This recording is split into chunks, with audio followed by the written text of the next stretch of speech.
Esta es la tarde en el continente americano. Cuando anochece en Europa y amanece en Asia, así cae la tarde en el continente americano y transcurre la noche y el amanecer en el resto del mundo. La tarde. 4 de la tarde, 3 minutos en Bogotá, Quito y Lima. Es un gusto acompañarles a partir de este momento. En nombre de Daniel Chirinos, de todo el equipo, les invitamos a que estén con nosotros en las próximas 2 horas. Vamos a actualizarnos con lo que es noticia alrededor del mundo, con nuestro foco en Ecuador, donde las protestas en contra de Lenín Moreno están causando estragos en Quito y en Guayaquil. Andrea Bernal, nuestra enviada especial, va a tenernos un adelanto de una entrevista que ha preparado para el programa Suma la Noticia con el vicepresidente del Ecuador a propósito de las medidas que está tomando el gobierno, que por cierto se ha mudado a Guayaquil, ha dejado Quito por toda esta situación de la protesta indígena que sigue en pugna con el gobierno. Comenzamos allí, con estas protestas crecientes en el Ecuador que han forzado a trasladar, como lo decía, a la ciudad de Guayaquil la sede del Ejecutivo. Desde allí, rodeado por la cúpula militar, el presidente Lenín Moreno ha denunciado un plan para derrocarlo. Acusó al expresidente Rafael Correa, también responsabiliza a Nicolás Maduro, el líder del régimen de Venezuela, de esos planes de desestabilización. Desde Bruselas, en respuesta, Correa ha desestimado las acusaciones, ha afirmado que Lenín Moreno solo tiene 2 opciones: renunciar o llamar a elecciones anticipadas. Entre tanto, son cientos los indígenas que han llegado a Quito, la capital, anunciando una movilización hasta el Palacio de Carondelet, la sede oficial del gobierno ecuatoriano. Un conflicto local con repercusiones internacionales. Ecuador cumple una semana en medio de protestas y rechazó las medidas económicas anunciadas por el presidente Lenín Moreno. La movilización indígena llegó el martes a Quito tal como lo había advertido. Los disturbios y la violencia en las calles de la capital fueron la escena de la tarde del lunes. Pese a que el Palacio de Gobierno fue acordonado, el mandatario tomó la decisión de trasladar la sede de gobierno a la ciudad de Guayaquil. Un anuncio acompañado de una reafirmación de sus decisiones. Son los corruptos que han sentido los pasos de la justicia acercándolos para que respondan. Ellos son quienes están detrás de este intento de golpe de Estado y están usando e instrumentalizando a algunos sectores indígenas, aprovechando su movilización para saquear y destruir a su paso. Pero en su intervención en cadena nacional, Moreno denunció que detrás de las protestas hay una intención política de desestabilizar el gobierno y romper el orden democrático. Señaló al expresidente Rafael Correa y Nicolás Maduro como los responsables. En las imágenes es evidente que los más violentos, aquellos que actúan con la única intención de agredir, dañar, son individuos externos, pagados y organizados. ¿Acaso creen ustedes que es coincidencia que Correa, Virgilio Hernández, Patiño, Pavón hayan viajado al mismo tiempo hace pocas semanas a Venezuela? El sátrapa de Maduro ha activado junto con Correa su plan de desestabilización. Las acusaciones del mandatario ecuatoriano coinciden con la denuncia del diputado de la Asamblea Nacional, Juan Fernando Flores, en las que asegura que el exmandatario lideraba acciones contra Moreno desde Venezuela. El parlamentario afirmó que el régimen madurista puso a disposición de Correa un avión de PDVSA para movilizarse en varios países de la región. En medio de la polémica, este martes la agencia de noticias Reuters publicó una entrevista que le hizo a Rafael Correa en Bruselas, Bélgica. Desde allí, el expresidente habló sobre los señalamientos en su contra y acusó al actual gobierno de mentiroso.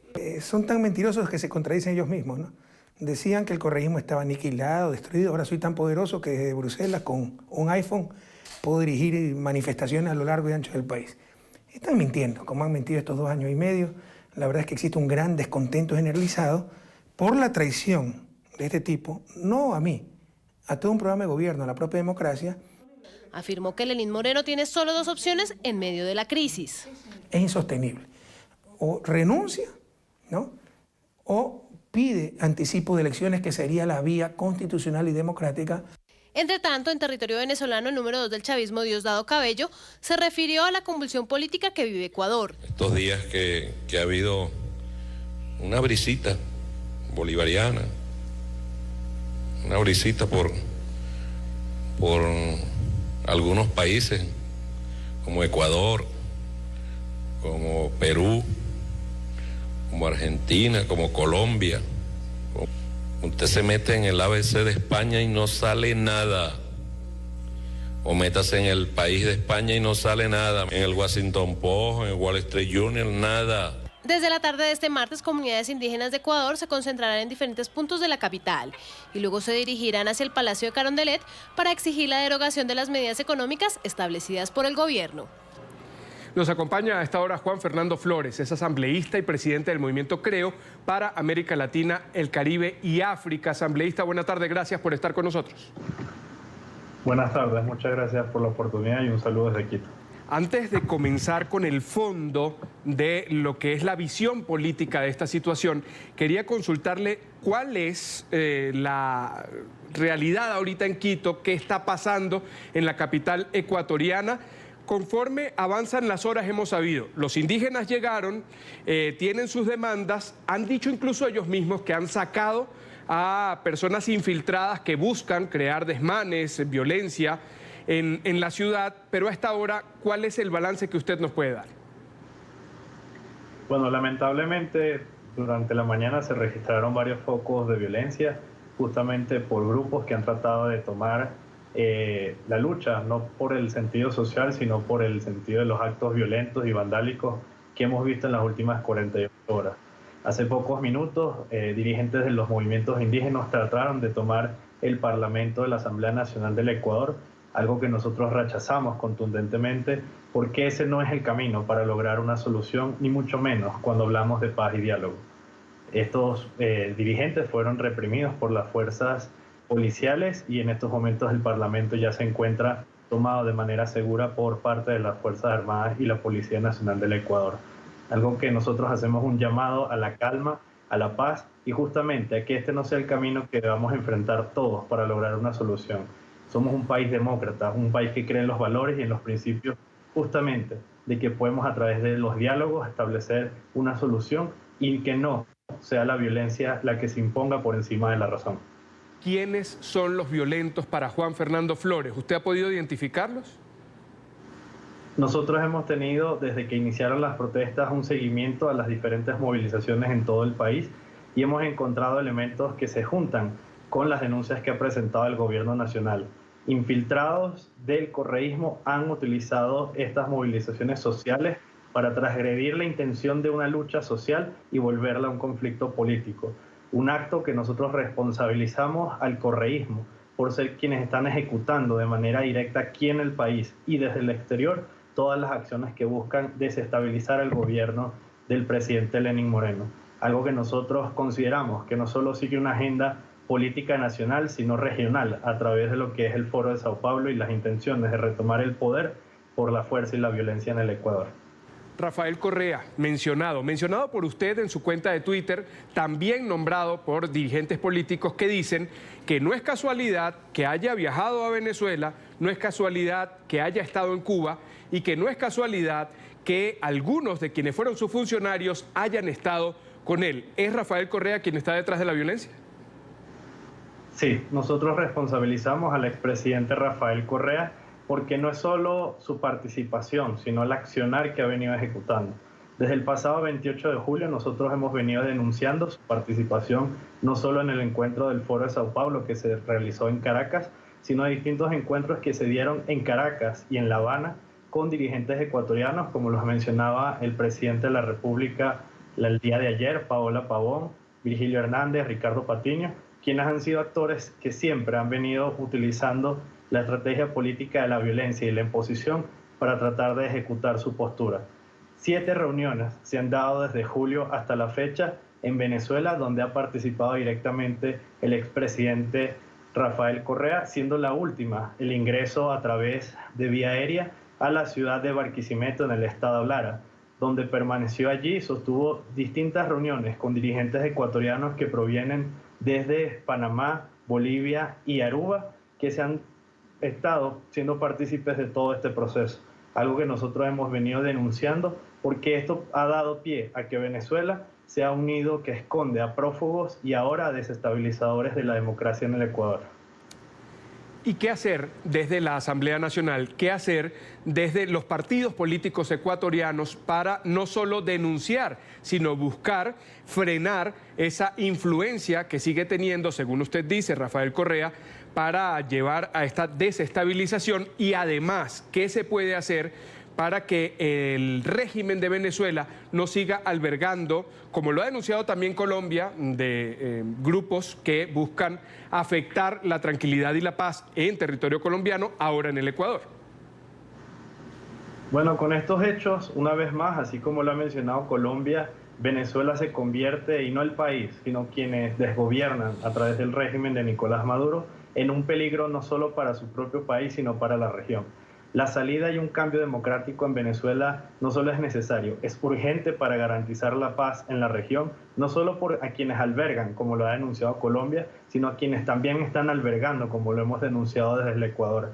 Las distintas reuniones que se han dado en Venezuela justamente han buscado que el accionar de estas protestas tengan un sentido violento y no un sentido social o de reclamo del pueblo ecuatoriano. Ahí es donde nosotros desestimamos completamente lo que se busca hacer, porque la toma del poder por la fuerza y la violencia no es el camino para lograr ninguna solución a los problemas que ellos quieren denunciar. Respecto a qué podemos hacer, hemos solicitado al presidente encargado de Venezuela, Juan Guaidó, y a los diputados de la Asamblea Nacional que inicien de inmediato una investigación, no solo por la presencia de ellos en Venezuela, sino el uso de aviones por parte de PDVSA, al igual que las resguardo por parte de efectivos policiales del SEBIN a las autoridades ecuatorianas que se encuentran allá. Al igual que hemos solicitado a los países hermanos que nos colaboren con la identificación de los ciudadanos ecuatorianos que han atravesado Bogotá, Panamá y Aruba, para conocer de cerca quiénes son los responsables de los que estuvieron en esos viajes y que ahora están accionando la violencia en el Ecuador.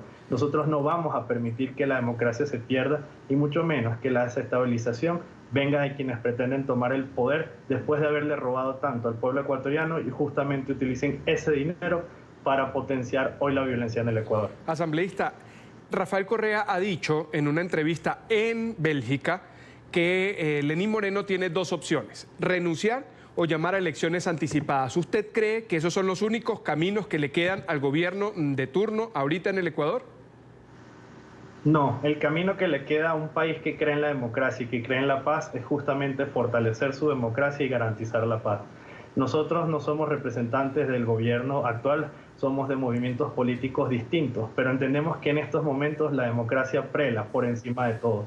Nosotros no podemos permitir que sean unos pocos los que pretendan imponerse por encima de 16 millones de ecuatorianos cuando están buscando a través de la violencia lo que no pudieron con la razón y mucho menos con los votos. Elecciones anticipadas no es la solución porque no es lo que se debe buscar en estos momentos. Lo que sí debe buscar Rafael Correa, que ha mencionado que está dispuesto a venir al Ecuador, es que venga a presentarse ante la justicia, que justamente en pocas horas iniciará un proceso con el cual se determinará su culpabilidad en el caso Sobornos 2012-2016, con el cual se demostrará cómo utilizó al Estado ecuatoriano para perjudicar al pueblo y con ello vertirse simplemente ellos del poder, algo que nosotros no vamos a permitir nunca en democracia. Usted mismo lo ha dicho, no pertenecen al mismo partido. De hecho, creo, fue quien compitió con Rafael Correa por la presidencia.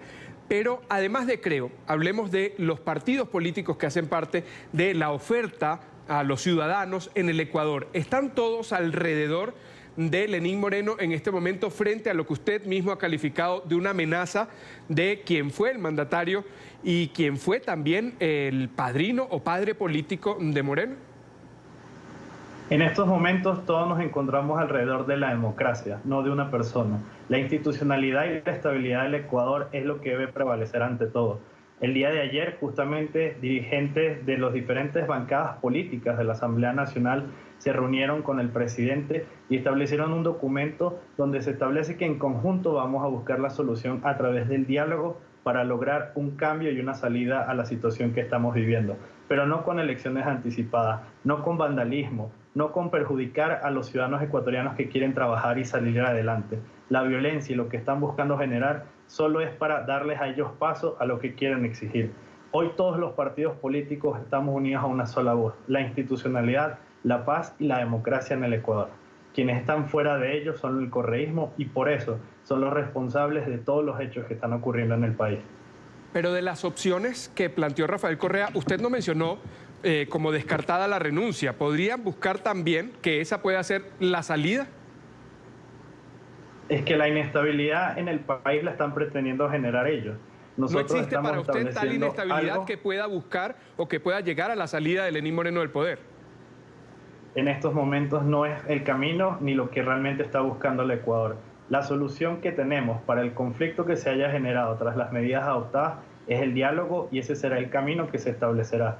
Pero eso nos permitirá en paz resolver una solución. ¿Cómo califica usted esas medidas? Las medidas de nuestra postura son aceptables y adaptables a la realidad de un país que quiere salir adelante. Más de 40 años de subsidio ha tenido los combustibles y solo ha servido para el contrabando y el beneficio de unos pocos. Hay medidas que obviamente el modelo que tuvimos durante la última década robada lo único que permitió es que el Ecuador no avance y por eso hoy las medidas son más duras. Salir del modelo del socialismo del siglo XXI en el cual sumergieron al Ecuador, así como lo han hecho con otros países de la región, no es fácil. Pero estoy consciente y claro de que los ecuatorianos juntos saldremos adelante, de manera pacífica y no a través de la violencia como pretenden otros. ¿Usted cree que Lenín Moreno tiene un margen de negociación con quienes siguen en la calle reclamando? Y no me refiero a los vándalos, me refiero a quienes tienen una posición ya fijada, que han dicho queremos conversar, han dicho queremos llevar nuestras propuestas. ¿Cree que hay un margen en el que tanto el gobierno pueda mantener sus decisiones, pero llegar a consensuar con ellos? Existe siempre y cuando la voluntad de quienes están en la calle hoy sea el sentarse a debatir a través de un diálogo. Si eso no existe, sencillamente aquí lo que van a buscar es la imposición de una razón por encima de la violencia. Eso es lo que nosotros no podemos permitir. Por eso hemos hecho un llamado claro a que el debate, el diálogo tiene que darse en el Ecuador, que los sectores que están justamente en la calle y que mencionan que hay infiltrados los denuncien y los saquen de la protesta para que no se tergiverse su lucha. Si su lucha lo que busca alcanzar es una solución en el país, entonces busquemos la mesa correcta para sentarnos a definir cuál es esa solución y juntos poder establecer cómo el país puede salir adelante. Este es un país de muchas ideologías, de muchos pensamientos, de diversidad, pues esa es la democracia. Entonces, en una mesa, de manera pacífica, deberemos aplicarla y construirla de manera segura para todos. ¿Usted cree que hay espacio en esa mesa, además de quienes reclaman, además del gobierno, además de los partidos que usted ha descrito, están en contención, defendiendo y protegiendo la democracia? ¿Hay espacio también para la ideología correísta, para quienes representan esa corriente política en el país? Para quienes representen sin caer en el vandalismo, sin caer en la violencia y sin caer en tratar de desestabilizar el país, lo hay. Y hay asambleístas del correísmo que han hecho ese llamado a sentarnos. Quienes están buscando generar la violencia son los que están en la calle tratando de acompañar una lucha social y que hace pocos minutos los mismos movimientos indígenas los han descartado. El pueblo está claro de quién está detrás de la desestabilización y la búsqueda del colapso de la democracia en el Ecuador. Es lo que no vamos a permitir y por eso también el pueblo saldrá a defender la democracia, porque ese es el valor principal de un país y sobre todo lo que nos permitirá alcanzar un futuro estable y seguro para todos. ¿Usted cree que rodeado por la cúpula militar, con el respaldo de las instituciones del Estado, Lenín Moreno pueda superar esta situación de crisis que sin duda se ve reflejada en esas imágenes, en ese vandalismo, en la protesta, en la queja ciudadana que también existe, que está exacerbada quizá, como usted ha dicho, por una influencia desde el extranjero, si así fuera, pero que también hay descontento? Los descontentos son válidos en la democracia. Nosotros hemos sido críticos a muchos temas que el gobierno nacional ha tomado decisión y por ello estamos conscientes de que también se puede llegar a puntos medios que permitan a través de un diálogo claro la solución para el país. Pero la violencia, que es lo que están buscando imponer, es lo que no podemos permitir. Lenín Moreno hoy tiene la postura de buscar quedar en la historia como aquel que logró un cambio y resolver las situaciones del país que en materia económica nunca se tomaron, a pesar de que se hicieron en momentos muy tardíos, o sencillamente retroceder y dejar al país en el pasado. Nosotros consideramos que hoy es necesario ir al futuro, llegar a ese diálogo y consenso y que nos permita realmente avanzar como Ecuador. Juntos podemos hacerlo. Eso es la democracia. Eso es lo que podemos construir. No la violencia y lo que están buscando generar otros. El papel de la comunidad internacional. Usted ha dicho, han hecho una petición al gobierno interino de Venezuela a propósito de la denuncia de que todo esto se habría fraguado en Caracas, en Barquisimeto, en el centro y en el centro occidente del territorio venezolano. Pero los otros países de la región, ¿qué esperan ustedes como dirigentes políticos que ha dicho se han unido en torno a la defensa de la democracia y también a organismos como por ejemplo la OEA? Hemos estado en comunicación constante con gobiernos aliados a los que buscan justamente una solución en el conflicto de Venezuela. Para poder entender, en la crisis que hoy está viviendo el Ecuador, producto de la anuencia de Nicolás Maduro, solo pasa por la solución de que logremos también un cambio en Venezuela. La solución no es resolver el problema del Ecuador y olvidar a los demás países.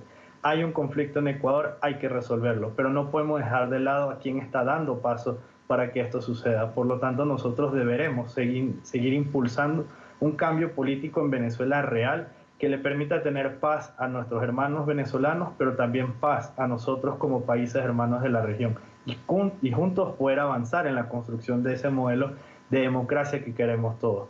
¿Cuál es el llamado a la comunidad internacional? A que no sigamos siendo silentes ante lo que está sucediendo en Venezuela. Colombia ha hecho una denuncia muy delicada sobre quienes se están escondiendo allá. Hoy nosotros desde Ecuador hacemos lo propio.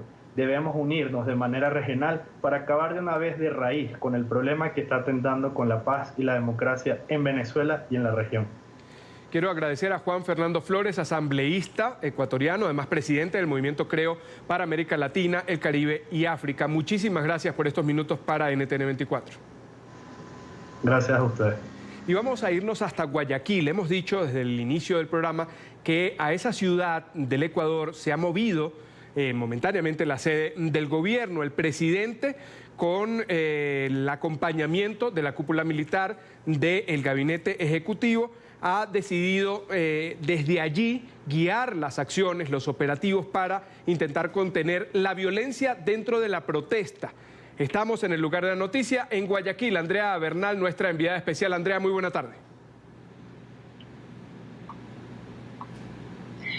Carlos, ¿qué tal? Muy buena tarde. 4:26 de la tarde aquí en Guayaquil, en Ecuador, el puerto principal, la perla del Pacífico, le llaman a Guayaquil en el Ecuador, donde usted lo dice muy bien, desde anoche se ha trasladado al gobierno central. Estamos en el edificio del gobierno zonal, donde los estamentos del Estado hacen sus labores en Guayaquil, en el puerto principal. ¿Quiénes estuvieron reunidos el día de hoy? El presidente Lenín Moreno, el vicepresidente del Ecuador, los poderes del Estado como las Cortes, la Asamblea, el presidente de la Asamblea, el presidente de la Corte Nacional de Justicia, el presidente del Consejo Nacional Electoral, procurador,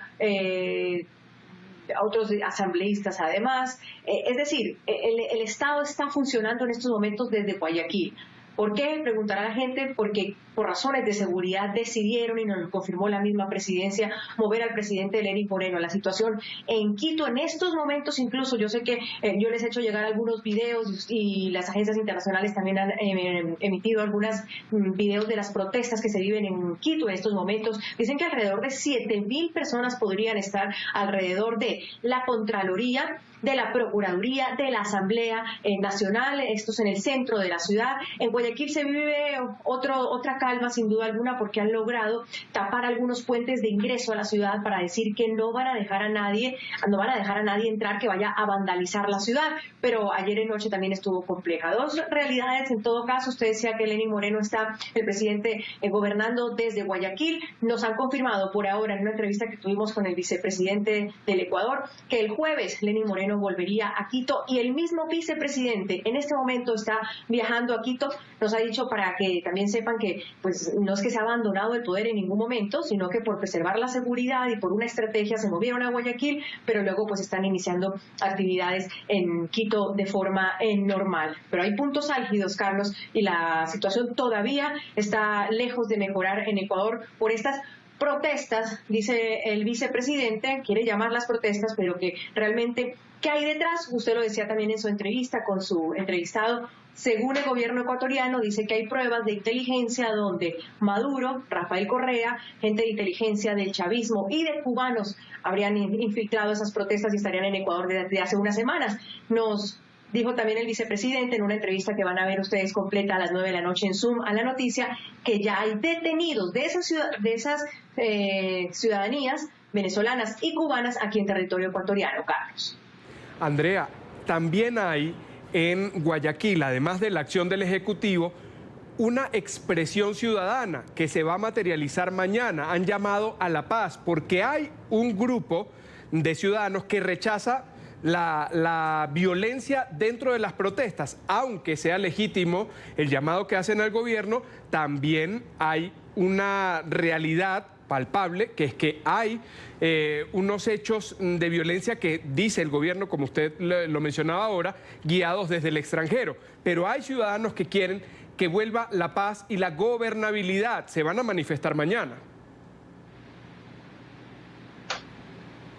La mayoría, yo creo, Carlos, ¿sabe? La mayoría de los ecuatorianos dice que lo primero, lo que hay que preservar es la democracia en el país, rechazando cualquier intento de golpe de Estado o desestabilización democrática. Y lo segundo, por supuesto, salir a trabajar, porque como usted bien sabe, los colegios hace 3 días están suspendidos, algunos servicios públicos también, pues preservando la seguridad, pero el ecuatoriano de por sí quiere salir, y sobre todo en Guayaquil, donde digamos que hay más calma. Mañana a las 3 de la tarde, usted lo dice bien, va a haber un llamado por parte de la alcaldía y de los sectores de empresarios para que salgan a la calle quienes quieran hacerlo de forma, por supuesto, pacífica, a decirle a los violentos: queremos seguir trabajando, queremos un país en paz, queremos una estabilidad democrática, y eso va a suceder el día de mañana aquí en Guayaquil.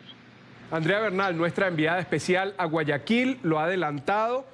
Va a tener una entrevista con el vicepresidente del Ecuador a propósito de estas acciones que lleva el gobierno para intentar frenar los hechos de violencia alrededor de la protesta. Gracias, Andrea. Gracias a usted, Carlos. Los invito. Ojalá alcancemos en la tarde, y si no, a las 9 de la noche tenemos una cita en Zoom a la noticia, en los informativos, en Noticias RCN, en nuestro canal aliado también en Colombia. Interesantes cosas reveladoras que dice el vicepresidente de Ecuador, sobre todo en torno a quienes están detrás de esta protesta.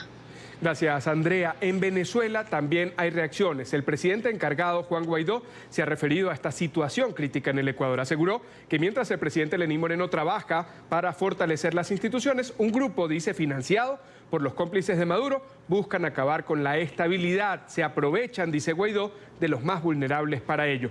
En Caracas, nuestro periodista Luis Laya tiene la información desde el Palacio Federal Legislativo. Adelante, Luis. Hola, muy buenas tardes. En Venezuela, el Parlamento Nacional ha calificado de gravísimas las denuncias de Lenín Moreno, el presidente ecuatoriano, quien ha señalado que desde Venezuela Nicolás Maduro financia las protestas en ese país. También ha señalado que pudiese estar en territorio venezolano Rafael Correa, expresidente de esa nación. Ha indicado desde el Parlamento venezolano, principalmente Juan Guaidó, que esto es un hecho gravísimo y que no sería el lejano a la realidad, pues en oportunidades anteriores han intentado inmiscuirse en los hechos de otros países. Vemos lo que sucede en el país hermano de Ecuador. El mismo Lenín Moreno hablaba de cómo Maduro era cómplice de ese proceso orquestado durante el foro de Sao Paulo. No es la primera vez que desde Venezuela se financian no solamente este tipo de acciones, sino también campañas. Recordemos el famoso caso del maletín en Argentina.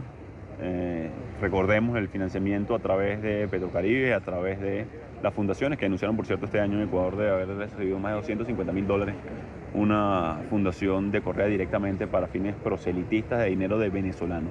En el marco de la emergencia humanitaria compleja que vive Venezuela, del mayor flujo migratorio que ha visto América, de los 7 millones de venezolanos que están hoy en riesgo de muerte, es una tragedia entonces que Maduro utilice dinero de venezolanos para simplemente tratar de desestabilizar la región, cuando él está siendo en este momento el responsable absoluto de la crisis que viven los venezolanos. En este marco, el respeto a las instituciones ecuatorianas que han respaldado abiertamente al presidente Lenín. Por su parte, la bancada del PSV, que hizo presencia nuevamente en la sesión, ha señalado que esto no es un hecho propiciado por Nicolás Maduro ni tampoco por Rafael Correa, que es parte de las decisiones internas de Ecuador. Han señalado que Lenín Moreno es el culpable de la situación que hoy se vive internamente en ese país al arrodillarse ante el Fondo Monetario Internacional. Ahora dicen que también el presidente Maduro tiene que ver con esto, que Fidel Castro, que en paz descanse, también tiene que ver con esto. Están diciendo ahora que Correa, el expresidente Rafael Correa, tiene que ver con esto. La verdad se las voy a decir en este momento. El responsable de este desastre en el Ecuador es su presidente, Lenín Moreno, y es responsable por ponerse de rodillas al Fondo Monetario Internacional y al Banco Mundial.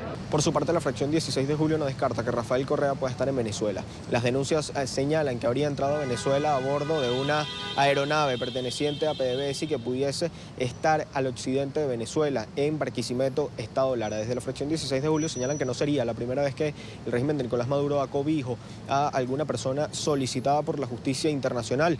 Recordaron que ya lo han hecho con distintos líderes de la FARC. Bueno, que cualquier forajido esté en Venezuela tampoco es ninguna novedad, porque además la vocería oficial del régimen le dio la bienvenida a Santrich, que es un prófugo de la justicia colombiana. Le dio la bienvenida a Iván Márquez, que después de haber firmado un acuerdo de paz en La Habana, se burlaron de ese acuerdo. También desde el Parlamento venezolano, principalmente, el presidente encargado Juan Guaidó ha solicitado a los países el respeto a los derechos humanos de los migrantes venezolanos. Lo ha señalado también en torno a la situación de Ecuador en medio de estas gravísimas protestas. Desde Caracas, Venezuela, para la tarde de NTN 24, Luis Alejandro Laya. Gracias, Luis. 4 de la tarde, 34 minutos en Bogotá, Quito y Lima. Otra de las noticias del día tiene lugar en Colombia, donde por primera vez un expresidente asiste a una indagatoria en la Corte Suprema de Justicia. Se trata de Álvaro Uribe Vélez, además actual senador, quien gobernó el país entre 2002 y 2010 y sigue en la sede del máximo tribunal. Al exmandatario lo investigan por presunta manipulación de testigos. NTN 24 ha estado desde muy temprano que comenzó esta diligencia en el lugar de la noticia. Sigue allí con Florencio Sánchez. Florencio, adelante.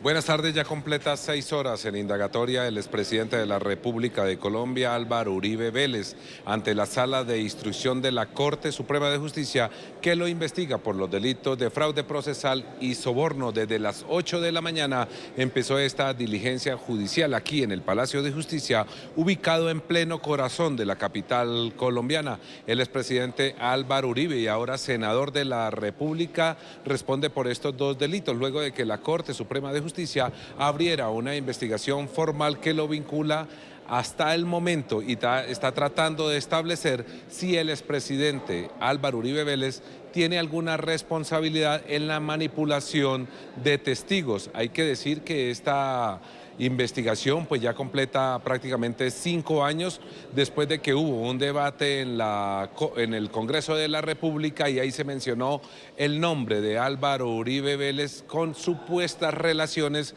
con paramilitares.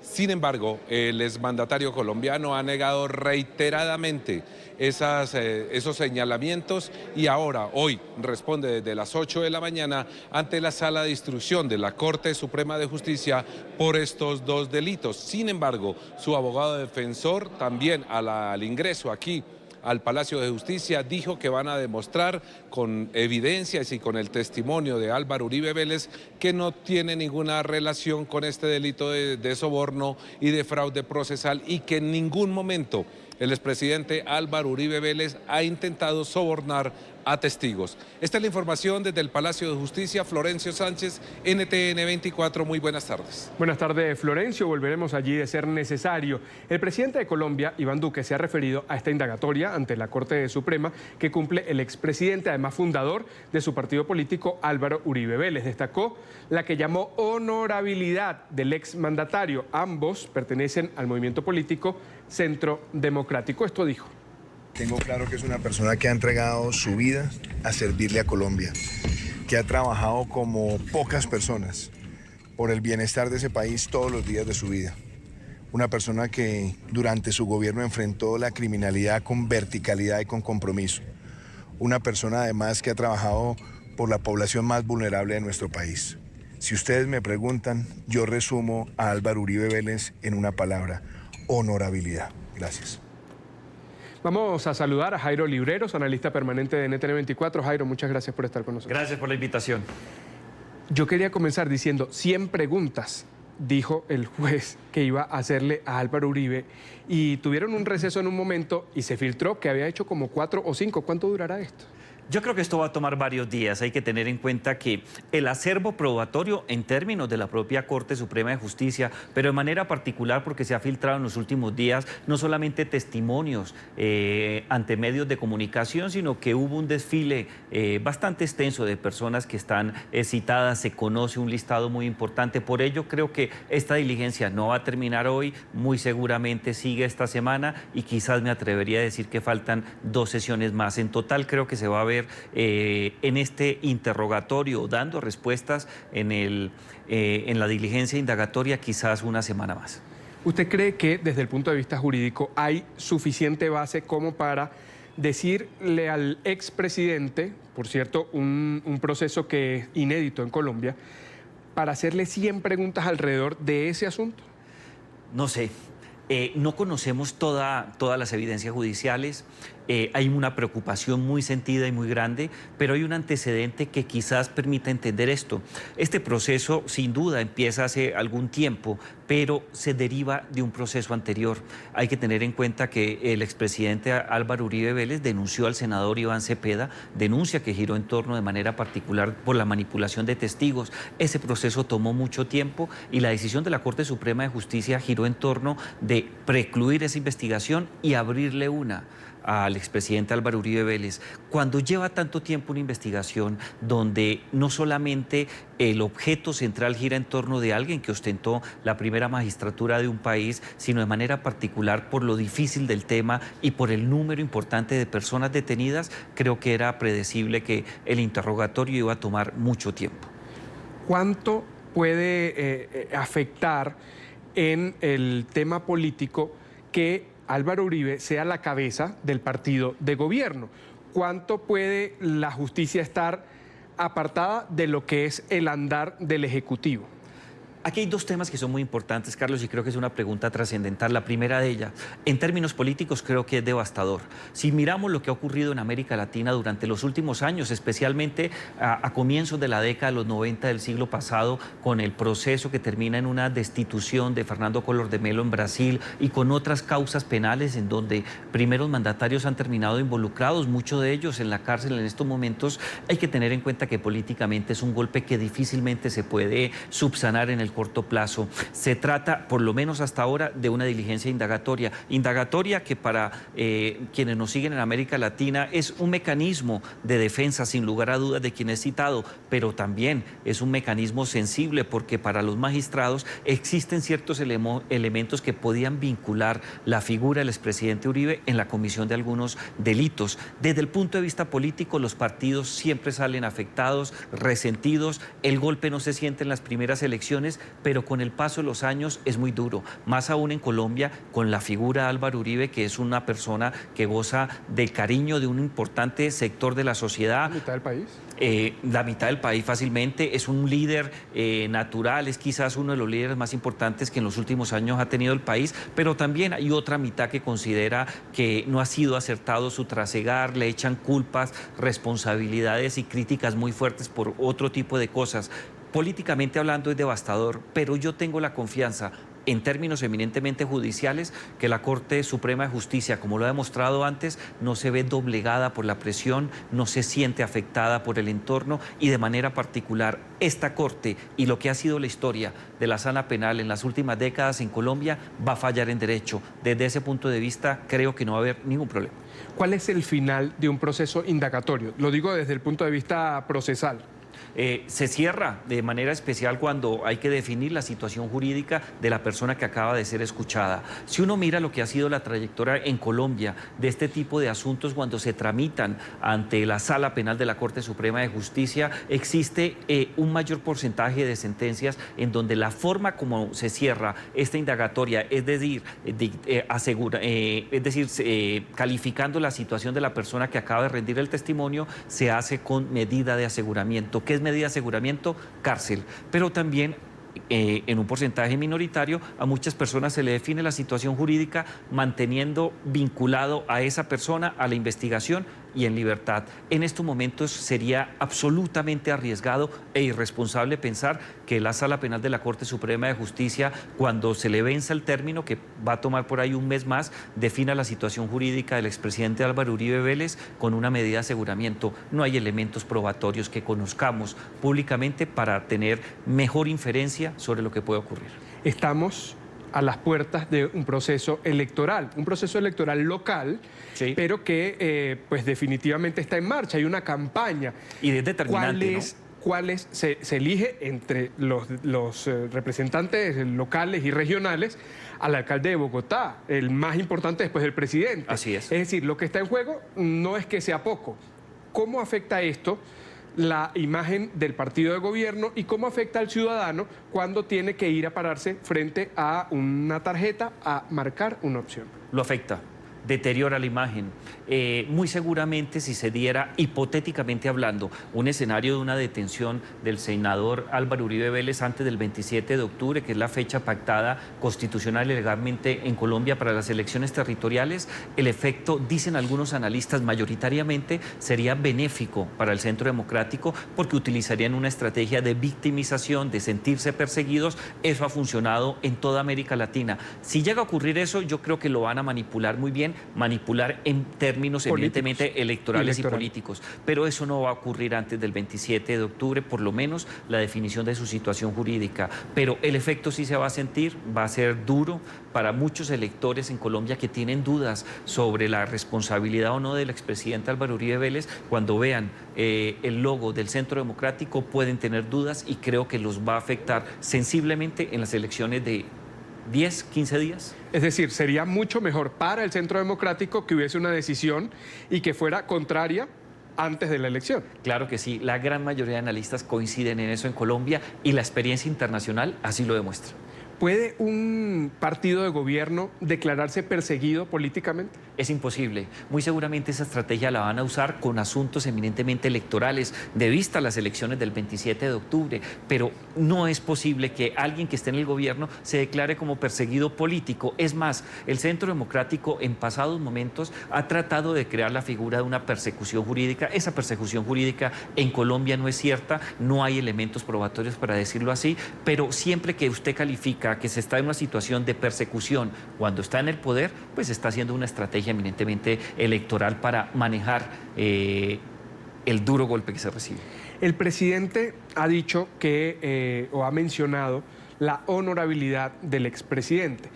No son pocos los que señalan a Álvaro Uribe de nexos con el paramilitarismo. ¿Cómo se puede quitar el presidente esa sombra de que la cabeza del partido de gobierno es la que está realmente ejerciendo el Ejecutivo? Hay que tener en cuenta algo. Hasta hoy, el expresidente Álvaro Uribe Vélez, senador de la República, presidente natural del Centro Democrático, es un hombre honorable. Yo no tengo dudas sobre ese particular, pero si se quiere quitar este San Benito, tiene que ser declarado inocente por parte de la Corte Suprema de Justicia, y eso va a tomar tiempo. Va a estar en la discusión pública de una manera muy difícil. Muchas gentes o algunas personas consideran que tiene vinculaciones muy serias con actividades relacionadas con el paramilitarismo, pero a la fecha no tiene una sola sentencia penal que confirme esa situación. Mientras que eso no ocurra, no creo que se deba hablar de otra manera del expresidente Álvaro Uribe Vélez. Y en segundo lugar, hay que tener en cuenta que va a ser muy difícil para el Centro Democrático en los años por venir, de manera particular con vista a las elecciones del 2022, que están a 2 años y medio de realizarse. Va a ser muy difícil este momento, ¿no? Porque sus contradictores políticos le van a sacar en cara la situación de su presidente, de su mentor, del gran líder que tiene el Centro Democrático. Eso va a generar muchos problemas, y si se llega a dar eventualmente, repito, una sentencia condenatoria, creo que va a quedar herido de muerte el Centro Democrático. Es muy difícil que se recupere. El Centro Democrático recién nació. Pero el expresidente Uribe ha podido ir adelante después de su reelección, de su elección y reelección, de su ruptura con Juan Manuel Santos. Logró sacar un partido que, lo decíamos hace minutos, tiene el respaldo de casi la mitad del país. Hay que tener en cuenta algo que creo que es muy importante. El expresidente Álvaro Uribe fue durante toda su trayectoria política, de manera particular, uno de los líderes más destacados del Partido Liberal. En un momento de coyuntura donde las cosas no se daban y se lanza la presidencia en el año 2001 para las elecciones del 2002, opta por un movimiento de firmas y un apoyo completamente diferente y logra ser presidente de la República. Siendo presidente de la República, encarga a Juan Manuel Santos la conformación del partido de la U, es decir, su segundo partido, pero su tercera aventura electoral. Se acaba el partido de la U, eligen al presidente Juan Manuel Santos, él renuncia a ese partido y monta el Centro Democrático. ¿Renuncia o le quitan el partido? O le quitan el partido, creo que es mejor definición. Álvaro Uribe Vélez ha demostrado que es un hombre que se sabe reinventar, es un político tenaz, fuerte, es un gran líder. Que la gente lo quiera o no, esa es otra discusión. Y yo creo que hay Álvaro Uribe para mucho tiempo. Lo que no creo es que el Centro Democrático aguante este ritmo. Sobre todo en la elección que está por venir. Jairo, muchísimas gracias por estos minutos para explicarnos no solo lo que desde el punto de vista jurídico se está llevando adelante en la Corte Suprema de Justicia, donde sigue esta indagatoria, sino también para entender lo que pasa alrededor en el ecosistema político que definitivamente va a terminar por beneficiar o afectar, según sea la decisión, al presidente Uribe y al partido. Así es, para mí es un gusto estar contigo. Muchísimas gracias, Jairo. Vamos a hacer la primera pausa aquí en la tarde. Recuerde seguirnos en nuestras cuentas de Twitter, están apareciendo en pantalla, @NTN24, @NTN24BE, y mi cuenta Carlos A. Figueroa. Voy a leer sus mensajes con muchísimo gusto. Gracias por seguir con nosotros. El gobierno de los Estados Unidos ha presentado una evidencia determinante en el juicio por narcotráfico contra Juan Antonio Hernández, hermano del actual presidente de Honduras. Hoy fueron difundidos en el tribunal a cargo de la causa varios segmentos de la primera entrevista que el acusado tuvo con un agente de la DEA, esto luego de su captura en Miami en noviembre del 2018. Siguiendo este proceso judicial ha estado Alejandro Rincón en Nueva York. Alejandro, buena tarde, adelante.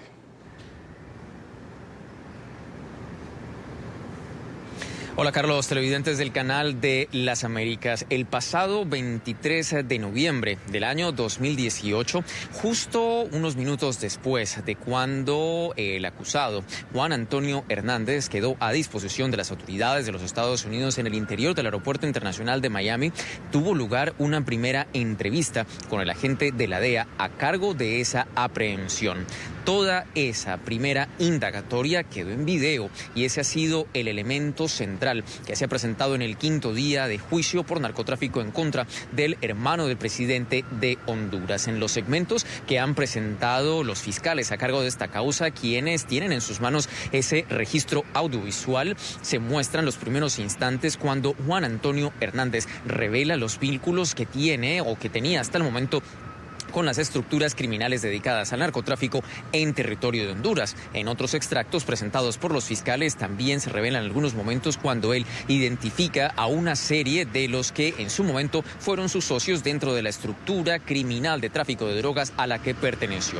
Adicionalmente, en los segmentos presentados ante la Corte se revelan algunos momentos claves de lo que ha sido el transcurso de los testimonios que se han rendido por parte de los testigos cooperantes en el transcurso de este proceso judicial. De hecho, antes de la presentación de estos videos, que son hasta el momento una de las pruebas más incriminadoras en contra del acusado, terminaba de entregar su testimonio el testigo cooperante número 2 dentro de este proceso, Amílcar Alexander Ardones, alcalde de El Paraíso, en el departamento de Copán, quien también hizo parte de la asociación delictiva de la cual se acusa directamente a Juan Antonio Hernández. En esta última parte del testimonio se revelaron precisiones adicionales, como por ejemplo que Juan Orlando Hernández, el actual presidente de Honduras, en el momento cuando pidió sobornos al narcotráfico, los reclamó con carácter urgente con el objetivo de favorecer las elecciones del Partido Nacional en territorio de Honduras. También se entregaron precisiones adicionales sobre los montos y otros argumentos adicionales sobre la estructura criminal de la cual hizo parte el acusado. De momento, la Corte se ha declarado en receso, pero eso sí, con la expectativa que se marcará para el fin o para el transcurso de esta semana, cuando la Fiscalía continúe presentando esta videoconfesión, en donde allí directamente, en sus propias palabras, Juan Antonio Hernández revela cómo hizo parte de una extensa operación de tráfico de cocaína con destino final hacia los Estados Unidos.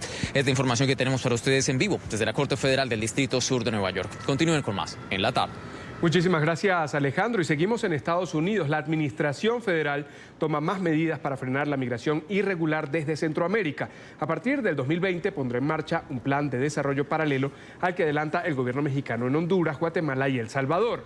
El asesor de la Administración Trump para Latinoamérica, Mauricio Claver Carón, aseguró que tras la firma de acuerdos migratorios con estos países se implementará un programa que incentivará la inversión del sector privado en la infraestructura y el desarrollo de la región. Buscarán además el intercambio de información sobre seguridad para combatir el tráfico de drogas.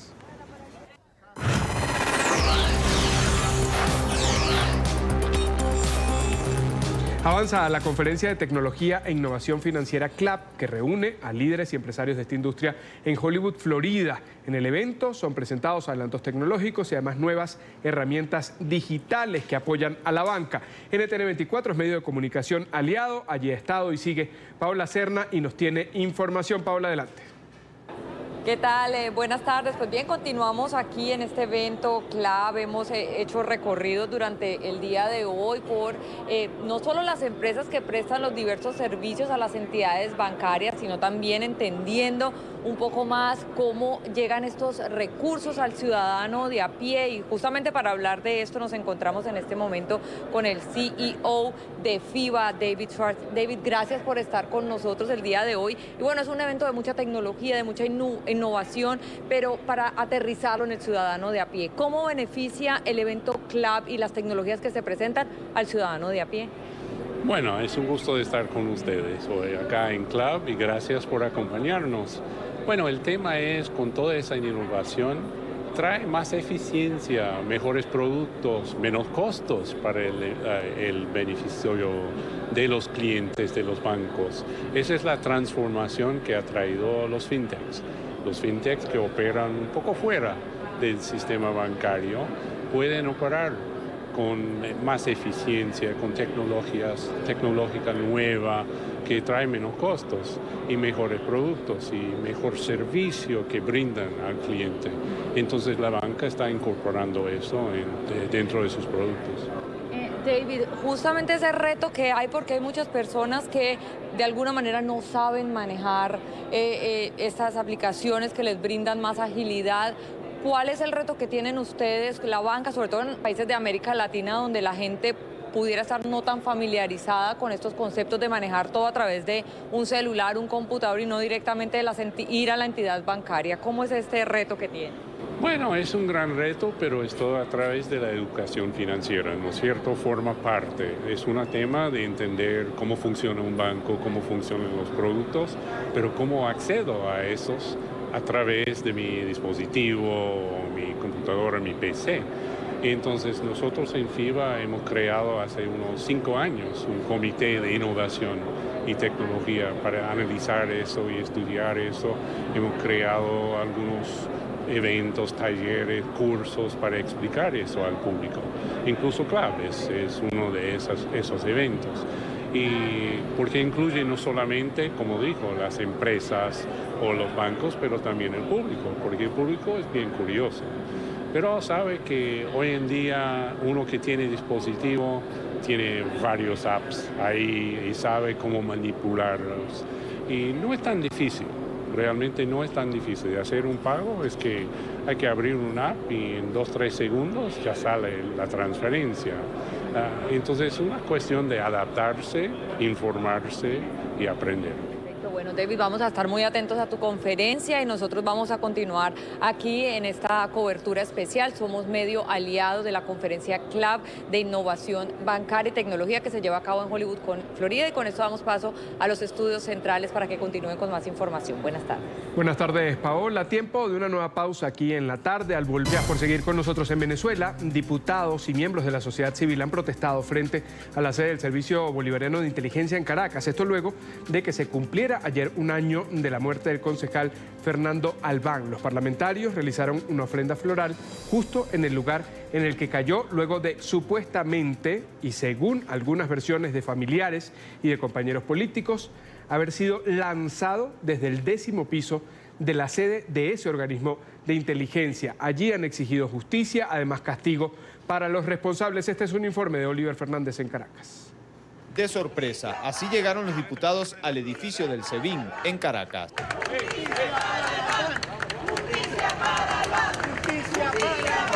Llevaron flores y afiches para recordar al concejal Fernando Albán. Denunciaron al régimen de Nicolás Maduro de haberlo asesinado. Después de torturarlo, lo asesinaron.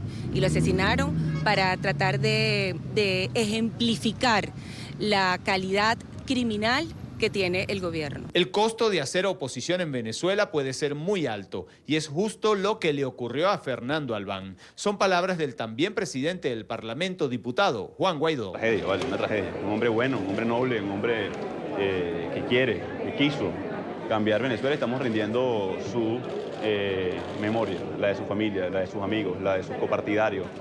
Una injusticia sin precedentes y una práctica del régimen. El diputado Jorge Millán señala que en la Venezuela de hoy no hay justicia porque jueces y cuerpos policiales están amenazados y al servicio de Nicolás Maduro. Tenemos jueces corrompidos que no atienden ningún tipo de llamado a cumplir con las leyes y hacer justicia para los venezolanos. Para los diputados que este martes protestaron frente al servicio de inteligencia, la razón siempre estará por encima de la injusticia. Fernando Albán nos ha demostrado a nosotros que puede vencer el amor sobre el odio, que puede vencer la lucha por la libertad y la democracia sobre el rencor y el desprecio a quienes sencillamente perdieron la razón y han decidido perseguir, hostigar, amedrentar, chantajear y asesinar a quien piensa distinto. El presunto asesinato de Fernando Albán ha generado fuerzas dentro de la ciudadanía para buscar una salida hacia la democracia. Lo que hicieron fue darnos más fuerza para continuar en lo que es la lucha por la libertad. Durante estas semanas, diputados a la Asamblea Nacional realizarán diferentes actividades en todo el país, no solo para recordar al concejal Fernando Albán, sino para exigir justicia sobre su presunto asesinato. Es la información que manejamos desde Caracas. Continúen con más de la tarde de NTN 24. Y seguimos en Venezuela. La prensa independiente sigue en la mira del régimen de Nicolás Maduro. El Colegio Nacional de Periodistas en Caracas ha revelado que con el impedimento de ingreso al país del periodista John Carlin, las deportaciones de comunicadores extranjeros asciende a 13 en lo que va de este año 2019. El columnista del diario El Clarín fue expulsado el lunes de Venezuela por la administración madurista, lo que le impidió participar de unas charlas convocadas por organizaciones civiles y de derechos humanos. Ante la Secretaría de la Contraloría. Está con nosotros Carlos Correa, director de la ONG venezolana Espacio Público. Carlos, buena tarde, como siempre, es un gusto conversar contigo, bienvenido. Muchísimas gracias, Carlos, un saludo a toda la gente que a esta hora está en sintonía. Muchas gracias por la invitación. Siempre en la mira del régimen, antes con Hugo Chávez, ahora con Nicolás Maduro. En el 2019, 13 periodistas, uno de ellos en el caso reciente, quienes querían participar de una actividad organizada por ONGs, por gremios de periodistas, sencillamente el régimen dice no entras y ya. Bueno, mira, una de las cosas que nosotros observamos a lo largo de este año, para los datos nuestros hasta la fecha, o sea, hasta el mes de septiembre, nosotros hemos documentado 97 detenciones.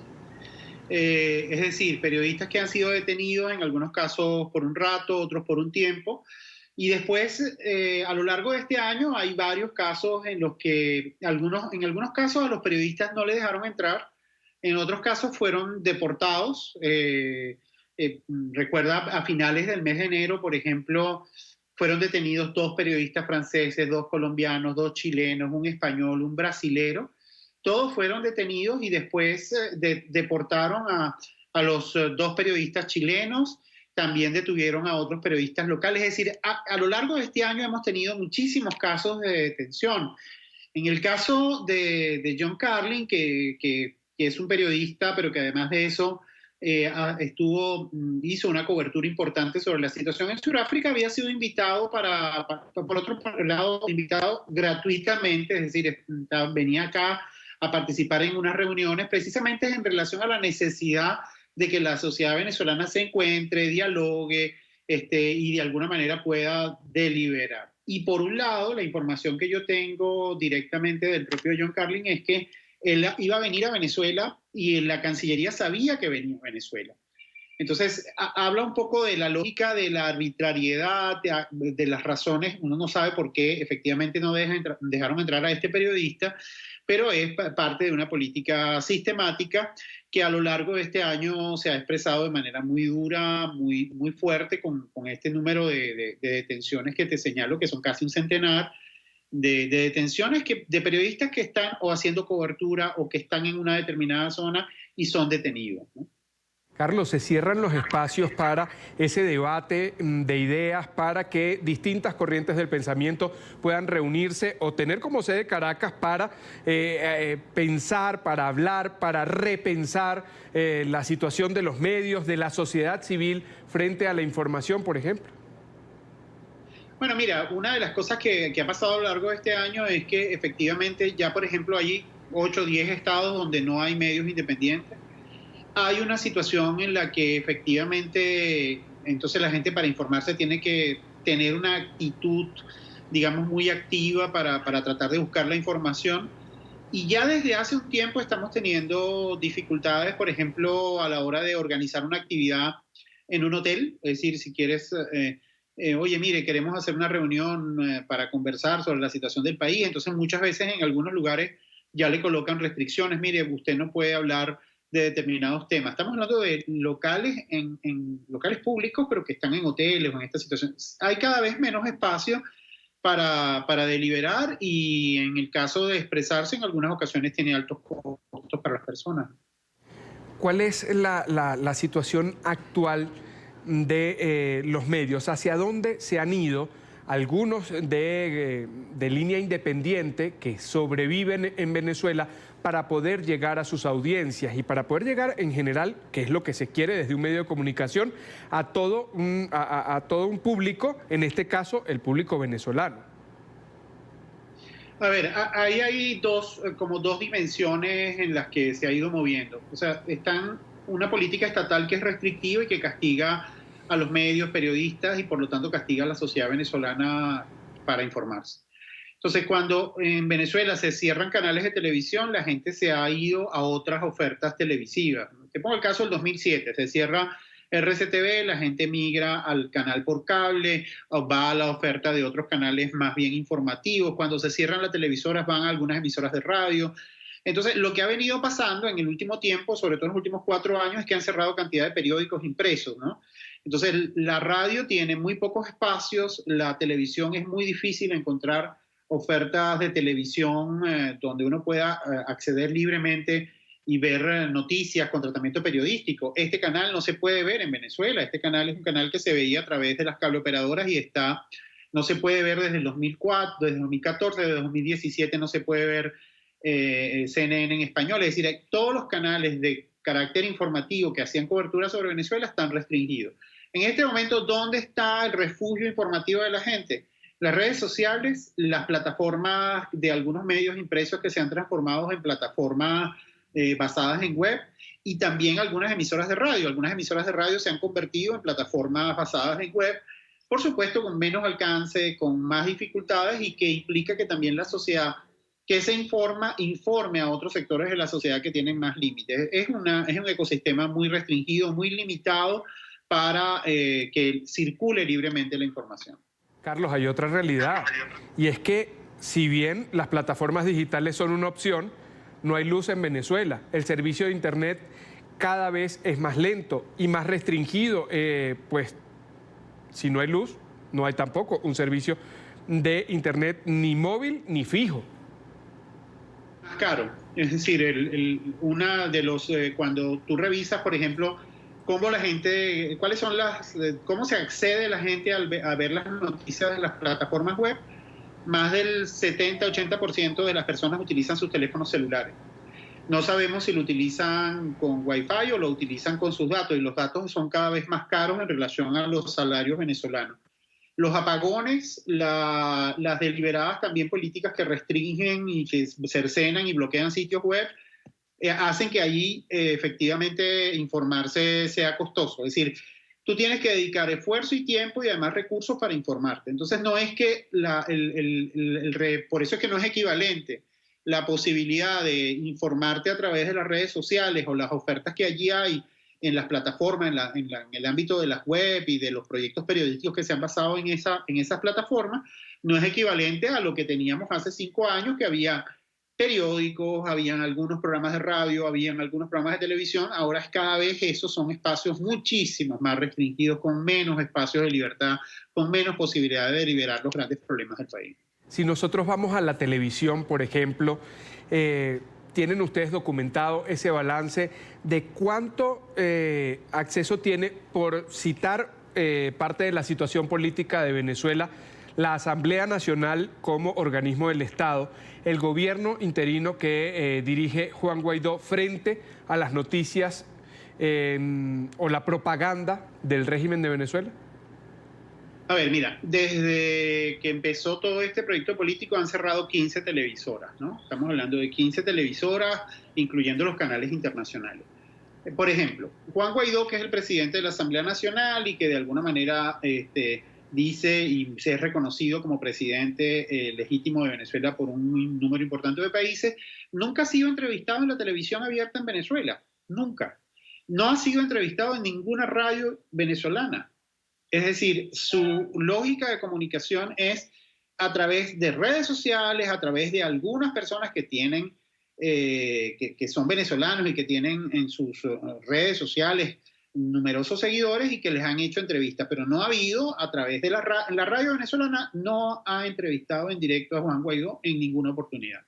Ni tampoco la televisión abierta venezolana lo ha hecho. Es decir, es un desconocido para los medios audiovisuales venezolanos Juan Guaidó. Es decir, no ha aparecido nunca, nunca lo han entrevistado, nunca, y si lo hacen, entonces tienen una serie de consecuencias los medios que lo hacen. Es decir, esto es un mecanismo, un dispositivo de censura claro, abierto, que hace que la sociedad venezolana no tenga información, no conozca cuáles son los planteamientos que tiene Juan Guaidó, no tiene la posibilidad de deliberar sobre ellos, incluso no tiene la posibilidad de decir, formarse su opinión y decir, oye, estoy de acuerdo en esto o estoy en desacuerdo en esto. Es decir, porque no lo ven, no está, es invisible para los medios venezolanos. ¿De quién es la responsabilidad, Carlos? Y esto te lo pregunto para que lo entiendan nuestros televidentes en América Latina. Una persona que dirige un poder del Estado, una persona que dirige un proyecto político que es seguido por gran cantidad de ciudadanos a ver de las actividades de calle que nosotros, al menos en este canal, registramos. ¿Y cómo puede entender alguien que el presidente del Parlamento, que es la casa de las ideas y que representa la diversidad política, cultural, ideológica de un país, no haya tenido un solo segundo en una entrevista? ¿Es responsabilidad de los periodistas, de los dueños de medios, o responde simplemente a una decisión de quienes administran el poder en Venezuela? Es una política de Estado, es una política de Estado en la que hay concurrencia de todos los poderes. Estamos hablando del Ejecutivo, el Ejecutivo, la Fiscalía, porque muchas veces tú tienes actuaciones que son concurrentes, es decir, tú ves cómo la Fiscalía impulsa una iniciativa para penalizar lo que dice un periodista, o hay una dinámica en la que actúa un órgano policial. Es una política de Estado que castiga el que de alguna manera todo aquel que tiene o expresa una opinión crítica en relación al gobierno venezolano, de alguna manera es castigado, es censurado, es limitado.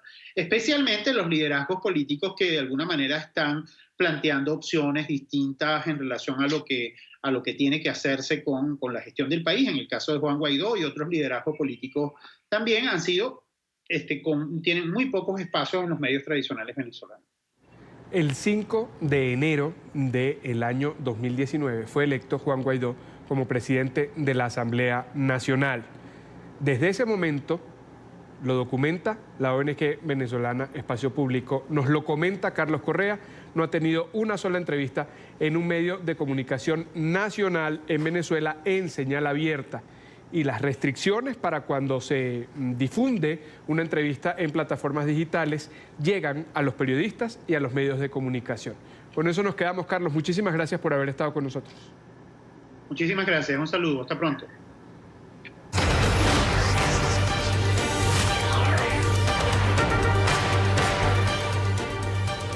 Y seguimos hablando de la situación de los medios. La Asamblea General número 75 de la Sociedad Interamericana de Prensa fue el escenario para la elección de su nuevo presidente. Se trata de Christopher Barnes, es del medio jamaiquino The Gleaner. Nuestra directora Claudia Gurizati en Coral Gables, en Florida, habló con él. Aquí está la entrevista. Christopher Barners es el nuevo presidente de la Sociedad Interamericana de Prensa. A partir de este momento y durante todo el 2019-2020, él estará liderando al grupo de los periodistas del hemisferio que pues estamos permanentemente evaluando, acompañándonos en un propósito que es fundamental, que es la libertad de expresión, la libertad de prensa, el derecho de las sociedades a estar bien informadas. Christopher, gracias. Thank you for being with us. Gracias, thank you for having me. Quiero comenzar preguntándote, en los desafíos de la libertad de prensa, ¿en qué te quieres enfocar? Tenemos muchas modalidades. Podemos hablar de México, donde matan periodistas, Nicaragua, Venezuela, donde los persiguen, cierran los medios, los encarcelan, y luego otras maneras más sofisticadas que es desprestigiar al periodista. ¿Cómo nos vamos a enfocar y a qué le vas a dar prioridad? Las prioridades, en verdad, son las de la Sociedad Interamericana de Prensa, y es hacer lobby, abogar por la libertad de prensa. Una de las más fuertes armas en ese lobby es el colectivo de miembros que tenemos en todo el mundo, así como los socios. Entonces, la primera arma es entender los diferentes tipos de represión de los que están siendo víctimas los periodistas en todas las jurisdicciones. En México son asesinados con impunidad. En el Caribe es a través de un cambio legislativo que tratan de censurar a los medios. Son las barreras administrativas en Nicaragua, donde, ¿sabes?, no se está permitiendo a los periódicos circular y cierran medios. Entonces, la Sociedad Interamericana de Prensa utiliza las experiencias de sus miembros para armar su estrategia para defender la libre prensa. Entonces, mi esfuerzo simplemente es en verdad continuar el trabajo, el buen trabajo que me ha precedido con muchos presidentes, incluyendo María Elvira Domínguez de Colombia. Bajo su presidencia, ella lanzó el índice de Chapultepec, que le da a la CIP un amplio reconocimiento, y le dice al mundo que la CIP está analizando los diferentes países e identificando los diferentes retos y haciendo un escalafón con los diferentes niveles de riesgo, y son los retos en los que nos enfocamos en estos países. También, bajo la línea de María Elvira, está la campaña Exprésate, que no solamente está dirigida a periodistas, también es para gente en general. Es una campaña que busca asegurar que la gente sepa que la libertad de prensa no simplemente es un problema de los medios, es una cuestión del pueblo, del país, de la sociedad. Uno de los mayores retos es que la gente entienda que esto no se trata solamente de la radio, de los periódicos, de la televisión, es sobre su propia vida y su capacidad de hablar y escuchar información que les permita seguir con sus vidas cotidianas. Quisiera preguntarte específicamente por los casos de Venezuela y de Nicaragua. Hay unos dictadores, unos tiranos que quieren quedarse en el poder. Para hacerlo han atacado a la prensa, han generado un blackout informativo. Es muy difícil que la gente tenga un medio tradicional para informarse.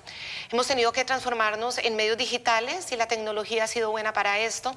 Y es una sociedad, o son sociedades en las que buscan que haya cambios, que dejen el poder después de décadas de sistemas de estar en el poder. ¿Se puede creer en un cambio de estos gobiernos sin prensa libre? ¿Se puede cambiar una dictadura sin prensa libre? ¿O será la prensa también el trabajo conjunto con la sociedad lo que termine derrocando estos regímenes? No creo yo que haya una forma de cambiar el régimen sin libertad de prensa. Nosotros debemos tener la información y debemos diseminarla. Lo que hay en países como Nicaragua, pese a las acciones del gobierno cerrando periódicos, estaciones de radio, de televisión, hay periodistas que están en el terreno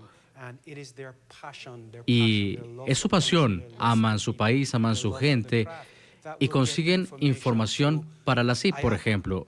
Y la CIP puede convertir esa información en un lobby muy poderoso, no solamente del gobierno, sino también otras instituciones que pueden llevar presión al gobierno. Nada de eso es posible sin libre prensa. Puede no haber libre prensa en Nicaragua, pero la podrá haber en otros lados. Y el colectivo, como lo dije, incluso en mi Jamaica natal, la libre prensa nos permite reportar sobre Nicaragua para que otra gente, tanto en Jamaica como a nivel internacional, pueda ver lo que está pasando y trae el foco sobre la administración con la esperanza de que las cosas cambien. Me gustaría saber, Cris, ¿cuál es tu opinión sobre la tensión permanente que hay entre el gobierno de Donald Trump y los periodistas y los medios de comunicación? Hay una creciente preocupación por el populismo que llega a los Estados Unidos. Desde nuestra región latinoamericana, a veces nos preguntamos cómo pudo llegar a una sociedad tan avanzada, a un país con instituciones tan fuertes, un gobernante que es considerado por muchos sectores como un gran populista y alguien que ataca permanentemente a los medios de comunicación. Ahora, los medios de comunicación también le contrarrestan criticándolo permanentemente.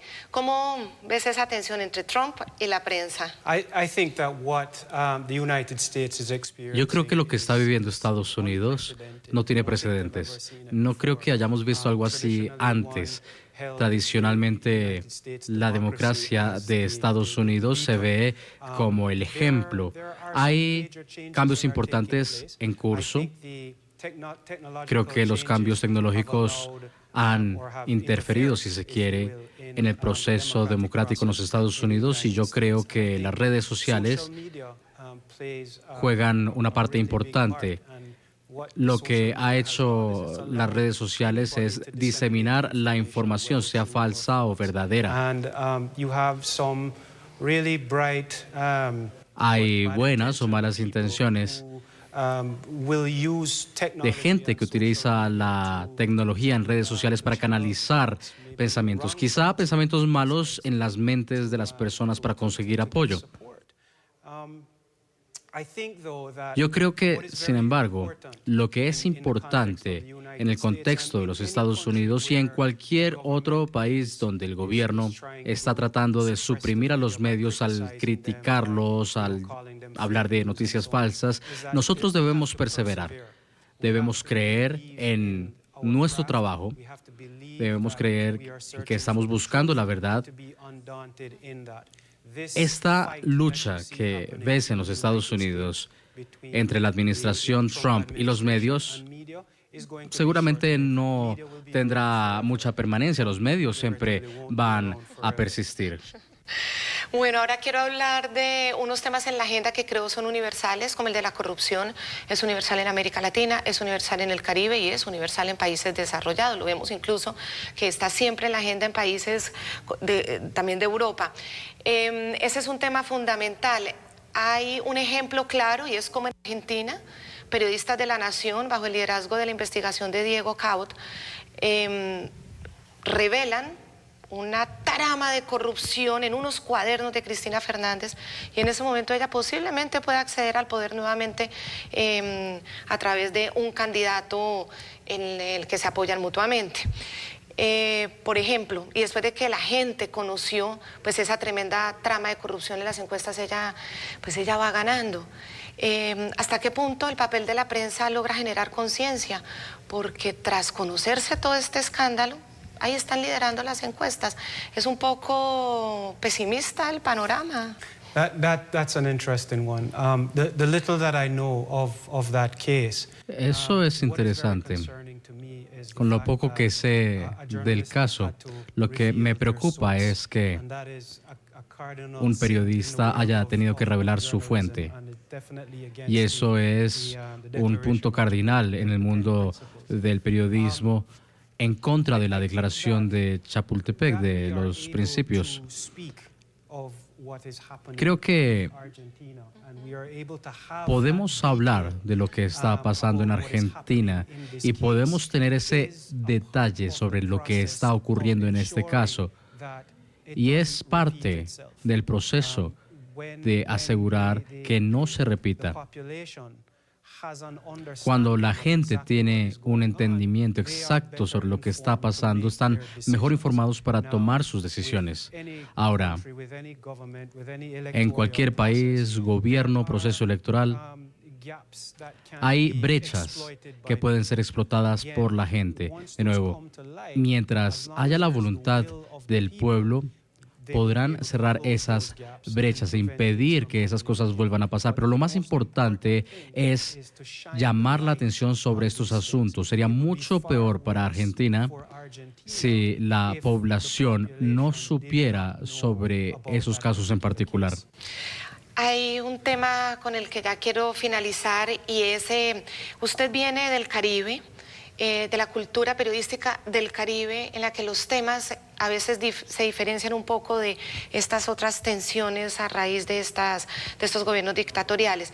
Y hay un tema muy concreto que es el racismo. Yo quiero preguntarle a usted si la prensa está haciendo una cobertura importante del tema del racismo en el Caribe. En Estados Unidos, con el discurso de Donald Trump, se ha exacerbado el tema. Y pues la prensa ahí uno ve que hace esfuerzos también para pues, denunciar esas prácticas, por lo menos en el discurso de Donald Trump, de ser muy críticos frente a ese discurso en contra o criminalizando o estigmatizando a quienes vienen de otros pueblos, al latino, y el tema de los afrodescendientes. ¿La prensa está haciendo bien su papel en ese tema? Creo que el Caribe ha recorrido un largo tramo al aceptar que tenemos un pasado que fue el combustible del racismo. Y estamos tomando pasos para dejar eso atrás. Eso no quiere decir que no exista, pero no presenta en realidad, no tiene mucha representación en los medios. Pero lo que es importante en el Caribe es el desarrollo, ver cómo avanzamos. Entonces, se trata más de la política económica, sobre la corrupción. Cualquier cosa que se publique ahora sobre el racismo en el Caribe viene mayoritariamente de lo que sucede al norte de nosotros, en América del Norte. Entonces, no es que no exista, sino se trata usualmente de lo que pasa en la cabecera de los medios.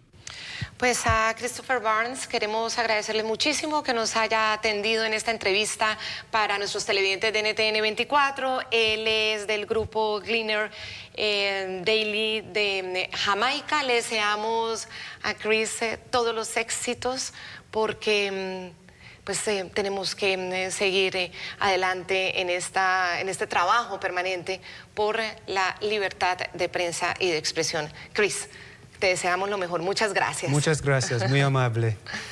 Nosotros les pedimos que sigan sintonizando NTN 24 y ya regresamos. Muchísimas gracias a Claudia. Vamos a hacer una pausa en la tarde. Los invito antes a que se suscriban a nuestro canal en YouTube NTN 24. Allí van a poder encontrar todo el contenido multimedia, nuestras entrevistas, los reportajes de interés, la señal en vivo. Recuerde conectarse www.youtube.com/NTN24. Ya volvemos.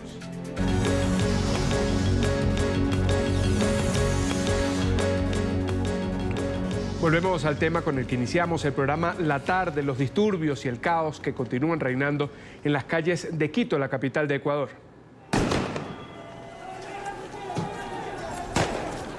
En el sexto día de protestas en contra de las políticas económicas del gobierno, las calles aledañas al Palacio de Carondelet, la sede del gobierno ecuatoriano, se mantiene resguardada por efectivos policiales. Los manifestantes se enfrentaron con los uniformados que intentaron dispersar esas manifestaciones, mientras la Confederación de Indígenas anunció la expulsión de supuestos infiltrados en esas concentraciones. Por su parte, el presidente Lenín Moreno ofreció diálogo antes del gran levantamiento del miércoles.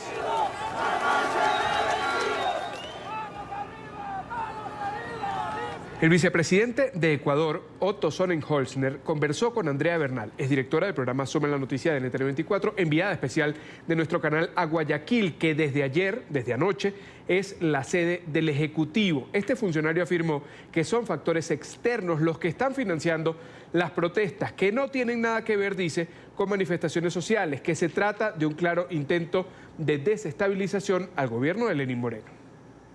Esto no tiene nada que ver con protesta social ni con movilización ciudadana. Aquí un paro que había sido anunciado con anticipación por movimientos indígenas, centrales sindicales del trabajo que lo tenían planificado para el 9 de octubre, se mezcla con la decisión de toma de medidas económicas necesarias para el Ecuador, ya hablaremos de eso luego, y actores políticos buscan crear caos, desestabilizar y confundir las cosas. En una guerra psicológica, pero también una situación de vandalismo nunca antes vista en el país.